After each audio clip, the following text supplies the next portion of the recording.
Hello, YouTube. This is Uncle Barrett tuning in with you, just doing a little bit of more brain dumping on you, just what I'm seeing around the world right now.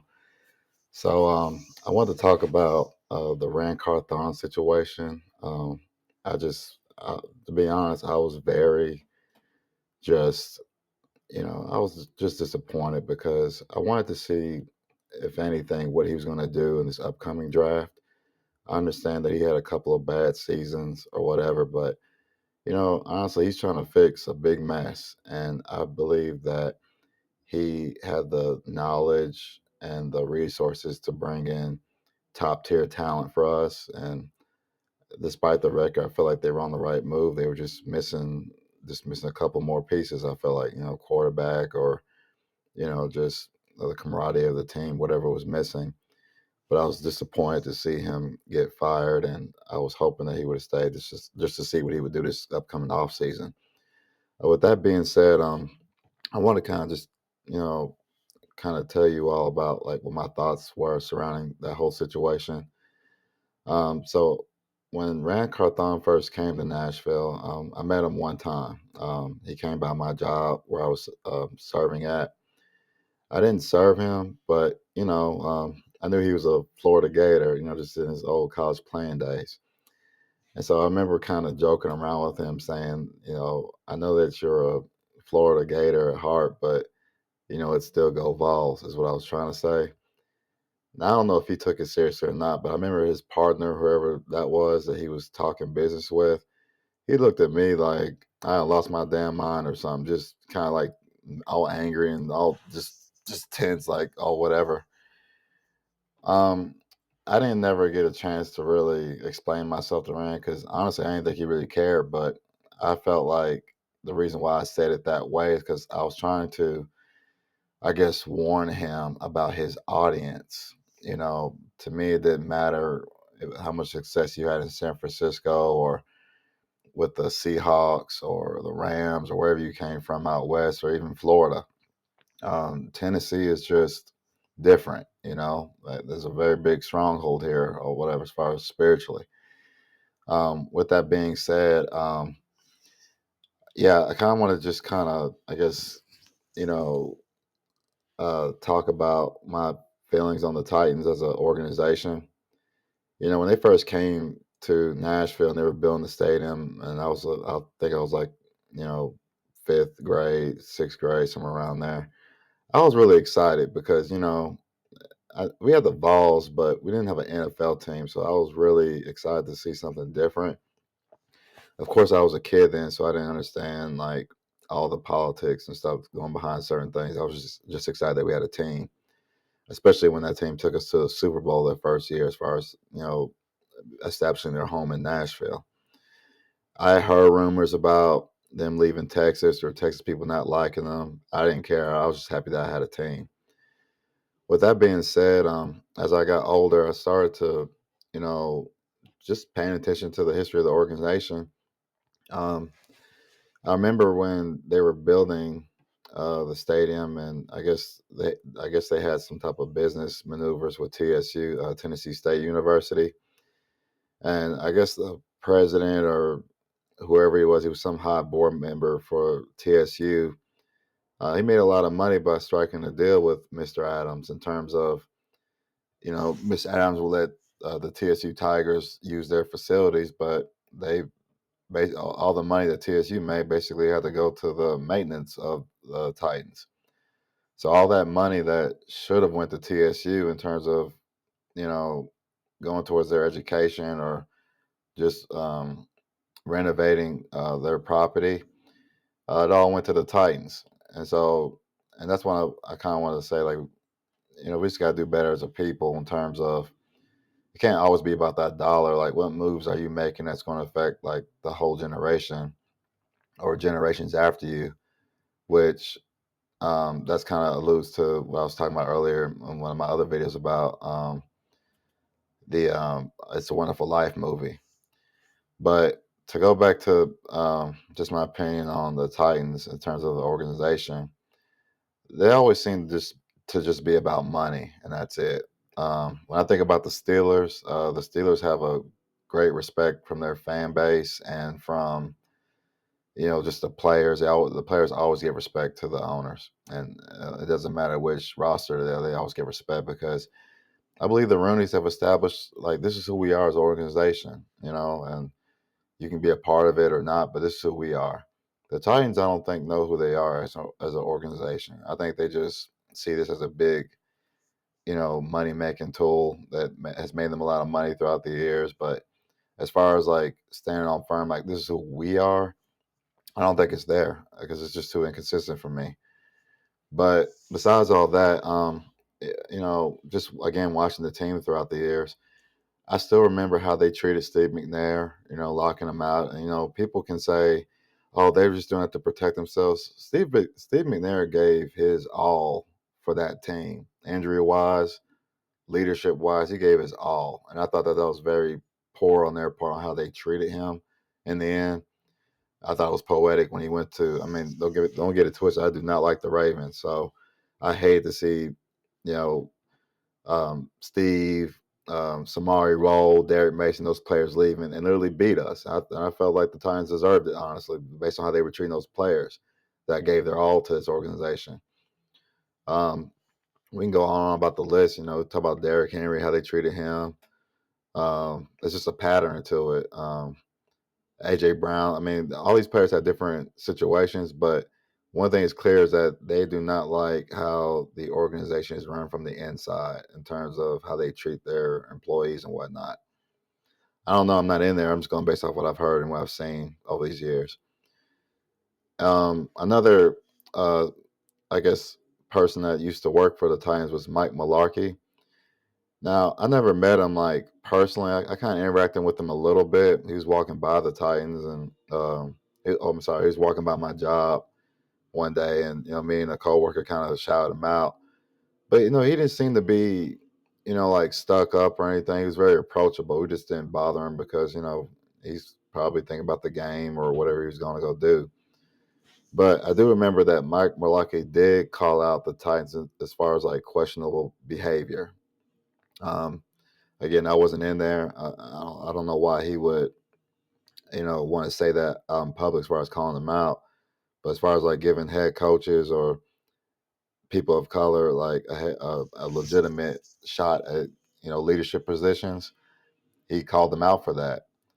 And so when the Titans hired Ran Carthon, I wonder if that was a move to just kind of, hush up the negative people that were kind of, stuck on that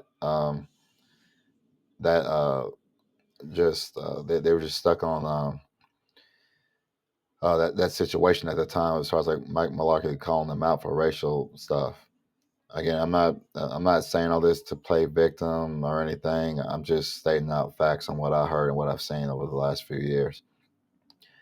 Um, I also want to talk about just what I saw with the relationship between.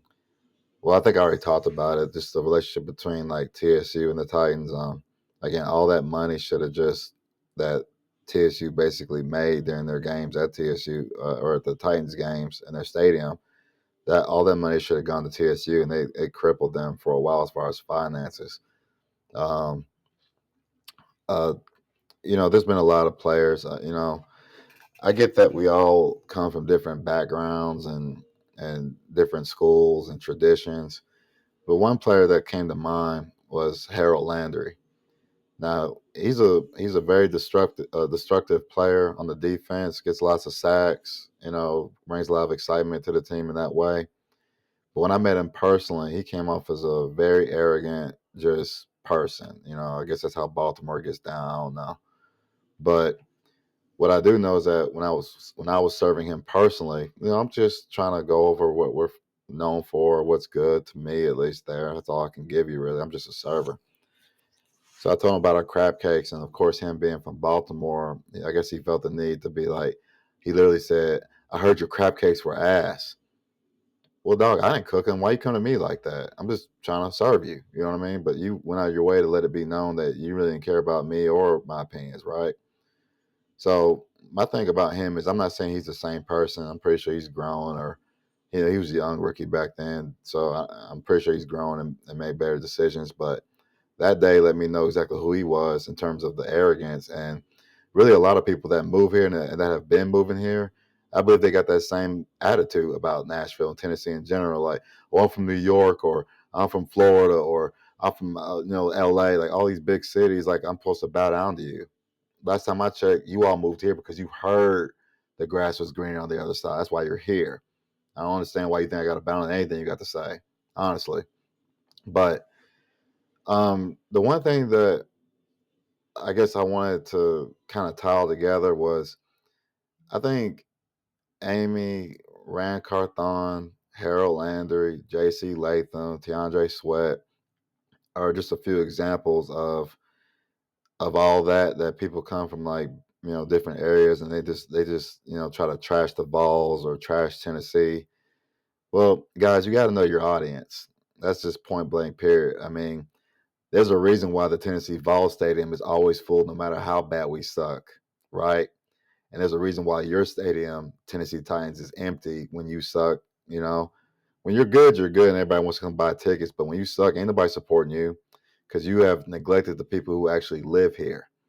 You've made fun of them. You trashed them. We pay your bills, dog. How you gonna trash a fan that feeds you? I understand that you're billionaires and millionaires, but we pay you. We support you. You know what I mean? So I suggest that you just learn a lesson that no matter where you come from, this state bleeds orange. And the reason why I say that is because when you think of Tennessee, you don't think of the Memphis Grizzlies. You don't think of you know uh, the Tennessee Titans really. You don't think about any of these other teams but the Vols. That's the first team that comes to everybody's mind is that big orange and that big T.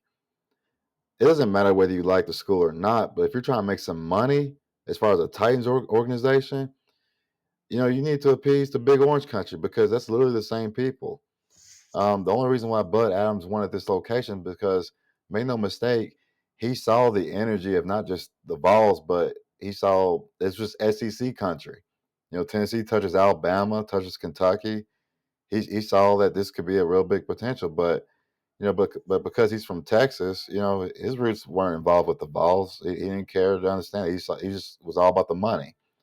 But like I said, there's a reason why the Vols Stadium is always full, regardless of what the situation is, because we as a people that live in this state who actually are Vols friends, we believe that this is like who we are as a state, before the Titans, before the Grizzlies, like that's what they're loyal to. So all I was suggesting to Ran Carthon, or at least what I was trying to, just by joking with him, was that you got to know your audience. Like, I understand you're a Florida Gator, and you probably hate the Vols with all your passion, but you work for the Titans, and the Titans are in this state. So if you want that money and you want your stadiums to be full, you got to appease to certain crowds. I mean, you had Derrick Henry. That was a whole Alabama crowd right there. You just let him go. You had A.J. Brown. He was Mississippi star. Let that go. It's SEC country, man. And so, um, well, Rand Carthon didn't let Brown go, but you know what I mean. Like, they just have a history of just not really. When I think of the Steelers, I think of like Jerome Bettis and Hines Ward. Like, they were older players, but they represented the Steelers. You knew who you was playing. Like, once you got it, it didn't matter how old it was. They set the tone for their culture. And with the Titans, I don't see that. I see y'all getting rid of people once they get old, and whether you like it to admit or not, AJ Brown wanted to stay. Derrick Henry said he wanted to stay. Steve McNair said he wanted to stay. All these players said they wanted to stay, but you were being cheap and you didn't want to reward good behavior.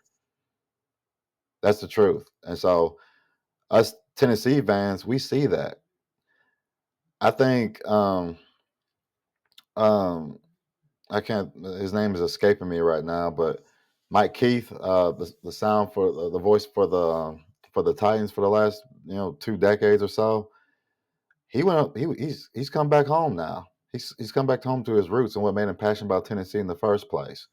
And I'm pretty sure when he took the job with the Titans, he thought that he could spread that same culture that he experienced with the Vols and spread it to Nashville. But the buck stops with any leadership at an organization.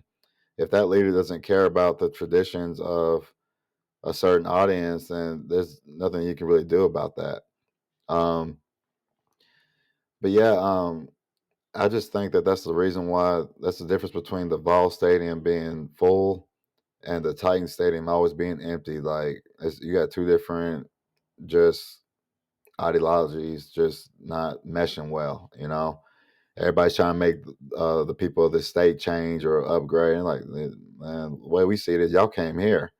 You all came here, like trying to find something better, whether it be cheaper houses or tax free situations or better schools or whatever your reasons were for coming here. You just heard that the grass was green on the other side. I was again. I'm in the restaurant industry, so I remember I was applying for a job one time at this Italian place restaurant, and I'm just looking for a second job. I had no plans on leaving my first job. I was just looking for a little extra money or whatever. And so obviously you tell people your schedule or what you're willing to do. And so this guy didn't like, he tried to check me and be like, well, what kind of man makes this schedule who doesn't work on these days or whatever? And I'm thinking like, you're my second job, man. You're not going to take care of my grandma or help my parents out when they need help, so I need time to go do all that stuff. But my point is, that's my business. And I don't appreciate you trying to check me in front of your whole staff like that, like you know me. And that was the reason why I didn't go to that job because I saw a bully at the end of the day. But at the end of that conversation, I remember him trying to make a jab at me, saying like, "Well, I'm from New York. I'm from New York. So you're here because again, you heard there's some money here. I don't care what New York is doing. New York is trash in terms of the energy. You know what I mean? It may be exciting to go visit, but I wouldn't want to live there. Everything's so expensive. People angry all the time. I don't want none of that. I need peace. So there's a bunch of, and so when I think of Rant Carthon, I genuinely think that he hated the Vols. I genuinely think that he probably knew, and I believe that he knows a lot of things a lot better as far as like how the NFL business goes than most people. I think if he chooses to get another job somewhere or become a GM and get back into the game like that, I think that he'll be very successful. But I think his biggest mistake was just undermining the audience. Like, when he was doing interviews with, Buck Rising or a couple other interviews, he made it be known like, these people didn't know what they were talking about and that they're not the boss. They know what's going on the inside. And I get all that. Like, he probably felt like he had to defend himself with people trying to question his knowledge or authority.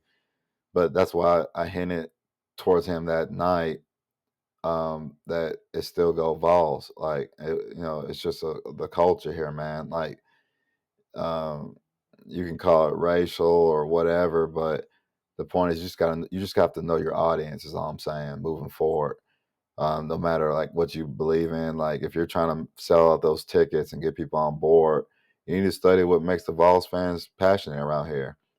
Like I said, Mike Keith, he went back to the hometown for UT Vols, and I think he saw the ship sinking with the Titans, and he sees a better opportunity on a uprising team with the Vols for the next couple of decades or so, maybe who knows.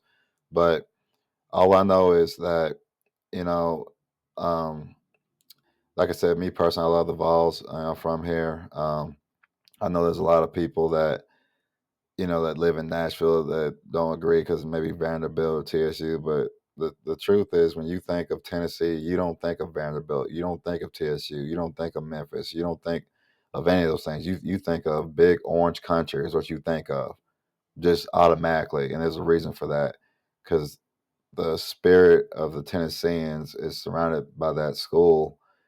And they will fight that thing until it's over with, whether they suck or not. And so I would just say that the Titans just need to figure out like who they want to be and stick with it. It has to be deeper than just some money or making a quick buck. Like you got to really be like, okay, this is who we are. With the Steve McNair's day, like from my perspective, it seemed like they just played really great defense. Ran the ball, Eddie George, and that was their identity. I can get down with that, but now with all these changes, just firing people just because they're having a couple of bad seasons, like you gotta, Rome wasn't built in a day.